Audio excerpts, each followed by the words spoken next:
తెలంగాణలో రైతులకు శుభవార్త. రాష్ట్ర ప్రభుత్వం 300 కోట్ల రుణాలు తీసుకొని రైతులకు సంబంధించి డబ్బులైతే వేయబోతున్నట్టుగా తెలుస్తోంది. ఇప్పుడే మనకు అప్డేట్ అయితే రావడం అయితే జరిగిందనమాట. తెలంగాణ సర్కార్ 3000 కోట్లకు బాండ్లు వేలం అయితే వేయబోతుంది. రాష్ట్ర ప్రభుత్వం కొత్తగా 3000 కోట్ల రుణ సమీకరణ అయితే చేయబోతున్నట్లుగా తెలుస్తుంది. ఈ నెల 10వ తేదీన వేలం వేస్తున్నట్లు రిజర్వ్ బ్యాంక్ అయితే తెలియజేసిందనమాట. సో, ముఖ్యంగా ఖరీఫ్ నేపథ్యంలో అనమాట ఇవన్నీ కూడాను.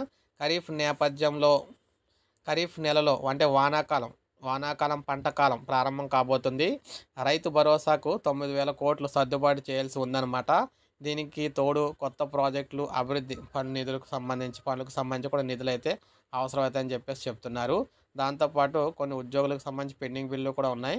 సో, ఇలా మొత్తం మనం చూసుకున్నట్లయితే రైతులకు సంబంధించి రైతు భరోసా పథకానికి సంబంధించి 9000 కోట్లయితే అవసరం. ముందుగా మనకి ఒక 3000 కోట్లయితే సిద్ధమైతే చేసుకుంటున్నారు.